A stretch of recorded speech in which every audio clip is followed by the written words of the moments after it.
Sir guys, अभी इस समय एक्चुअली बहुत ज़्यादा डीएम्स आ रहे थे। बहुत ज़्यादा लोग क्वेश्चन पूछ रहे थे कि भैया यार ये बता दीजिए कि इंटरव्यू है मेरा। सबसे पहला चीज़ कि मेरा होगा कि नहीं होगा इंटरव्यू। अगर मेरा इंटरव्यू में हो जाता है तो मैं उसकी तैयारी कैसे करूँ एक्सेंचर के लिए। अगर आपका एसी या एफएससी रोल किसी में भी होता है, दोनों चीज़ें मैं यहाँ पे इस वीडियो में डिस्कस करने वाला हूँ। तो सबसे पहले बात करते हैं कि आपका जो भी आपने टेस्ट दिया है उसके हिसाब से आप एक अनुमान लगाना चाह रहे हो कि आपका एक्सेंचर के इंटरव्यू तक आप पहुंचोगे कि नहीं पहुंचोगे। ठीक है, ऑलरेडी मैंने एक वीडियो एक्सेंचर के ऊपर बना के रखी है, क्योंकि मैंने ऑलरेडी एक्सेंचर पे का एएससी और एफएससी दोनों प्रोफाइल क्रैक किया हुआ है। इसीलिए मैंने ऑलरेडी एक वीडियो बना के रखी है। आई बटन ऊपर में उसकी डिस्क्रिप्शन होगी, आप जाके जो भी लिंक होगी आप जाके देख सकते हो।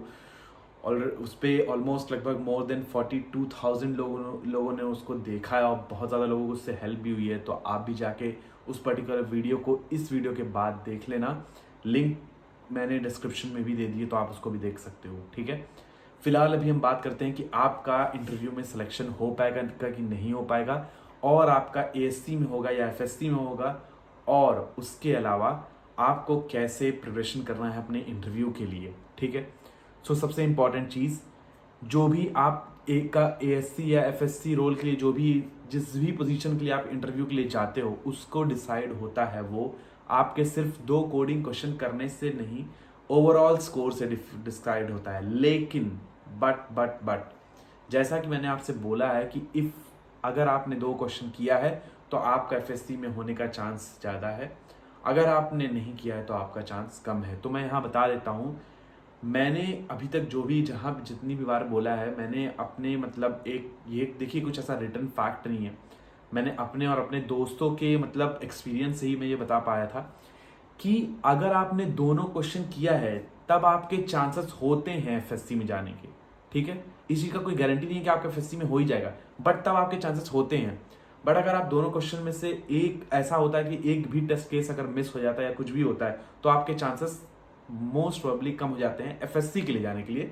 एएससी में आप फिर भी जा सकते हो, या फिर अगर आपके कोडिंग क्वेश्चन नहीं भी हो पाए तो भी आप एएससी के लिए सिलेक्ट हो सकते हो। ठीक है, और इन सब के अलावा कुछ एक्सेप्शनल केस हो सकते हैं, वो एक अलग मैटर है। ठीक है, सो पहला चीज तो ये कि ओवरऑल स्कोर स्टार्टिंग फ्रॉम पहले जो आपका मतलब कम्युनिकेशन टेस्ट होता है, रिटन टेस्ट होता है, और जो भी इंटरव्यू राउंड का जो भी स्कोर होगा, सब चीज के बेसिस पे ओवरऑल स्कोर एक निकलता है।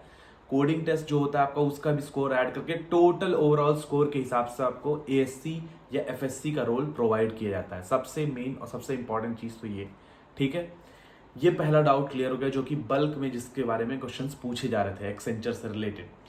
अब हम आते हैं सबसे मेन इंपॉर्टेंट पॉइंट पे कि कैसे तैयारी करोगे अपने पर्टिकुलर इंटरव्यू के लिए, अगर आप एससी के हो या एफएससी के हो। ठीक है, सो मैं जो भी पॉइंट्स बोलूंगा दोनों के लिए ऑलमोस्ट कॉमन ही रहेगा, कोई दिक्कत नहीं है, दोनों के लिए ऑलमोस्ट कॉमन रहेगा, क्योंकि लगभग मैंने जो मतलब एक्सपीरियंस शेयर किया है लगभग ऑलमोस्ट सेम होता है दोनों का, क्योंकि ओवरऑल स्कोर पे बस डिपेंड करता है आखिरी में, तो कोई ऐसा इशू नहीं रहता है। सो सबसे पहला चीज़ जो आपको ध्यान में देना है वो ये है कि आपके पास एक बेसिक प्रोजेक्ट होना चाहिए। ठीक है, अब देखो, हो सकता है कुछ बच्चे ये भी बोलेंगे कि भैया यार मुझसे तो कुछ ऐसा पूछा नहीं गया, मेरा एफएससी में ऑलरेडी हो चुका है, लेकिन मुझसे ऐसा पूछा नहीं गया।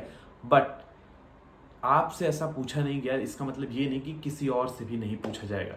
इसलिए आप अपने तरफ से एक एफएससी एक मतलब पर्टिकुलर प्रोजेक्ट, बेसिक प्रोजेक्ट तैयार करके रखो। कोशिश करो वो आईटी बैकग्राउंड का ही प्रोजेक्ट होना चाहिए। जो भी प्रोजेक्ट तैयार कर रहे हो वो एक आईटी बैकग्राउंड का ही होना चाहिए, तो उससे रिलेटेड एक प्रोजेक्ट तैयार करके रखो।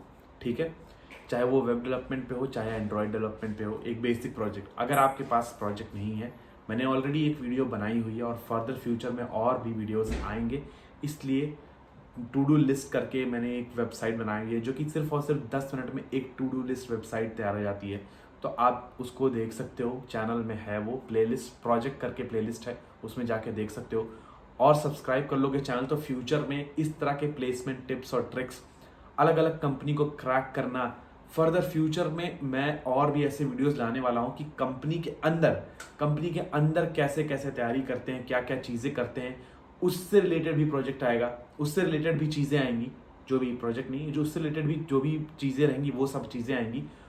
हो सकता है कुछ ऐसे भी वीडियोस आएँ जो आपको कंपनी के अंदर रहते हुए भी बहुत ज़्यादा बेनिफिशियल हो, तो ये भी एक चीज़ बहुत जल्दी शुरू हो सकती है। तो इसलिए चैनल को सब्सक्राइब करना बिल्कुल मत भूलना। अब आपको दूसरी चीज़ क्या ध्यान देनी है, प्रोजेक्ट के अलावा कोडिंग का अगर आपसे क्वेश्चन पूछा जाएगा तो बेसिक कोडिंग क्वेश्चन पूछा जाएगा, ठीक है। जैसे कि आपसे नॉर्मल एरे स्ट्रिंग के कुछ क्वेश्चंस पूछे जा सकते हैं, या फिर आपने जो कोडिंग क्वेश्चन किए हैं पिछले आपके कोडिंग राउंड में वही फिर से पूछे जा सकते हैं। एक चीज़ तो ये हो गया। दूसरा चीज़, अगर आपसे पूछा जा सकता है कि आपको किस टेक्नोलॉजी में इंटरेस्ट है। अगर आप कोई प्रोग्रामिंग लैंग्वेज का नाम ले लेते हो या किसी पर्टिकुलर टेक्नोलॉजी का नाम लेते हो तो उससे रिलेटेड कुछ क्वेश्चंस पूछे जा सकते हैं। जैसे आपने बोला कि आपको वेब डेवलपमेंट मान लीजिए पसंद है, तो वेब डेवलपमेंट में आपने बोला कि आपको वेब डेवलपमेंट पसंद है, तो वो पूछेगा कि आपने डेटाबेस किस चीज़ पे, क्या चीज़ का यूज़ किया है। तो अगर आपने बोला कि मैंने माइस्क्यूएल यूज़ किया है या फिर मैंने मोंगोडीबी यूज़ किया है, जो भी चीज़ यूज़ किया है, तो उससे रिलेटेड कुछ बेसिक क्वेश्चंस पूछे जा सकते हैं। ये एक इंपॉर्टेंट चीज़। अगला चीज़ हम आते हैं कि जैसे कोडिंग से क्या पूछ सकते हैं। जैसे मान लिया आपने बोला कि मुझे जावा पसंद है।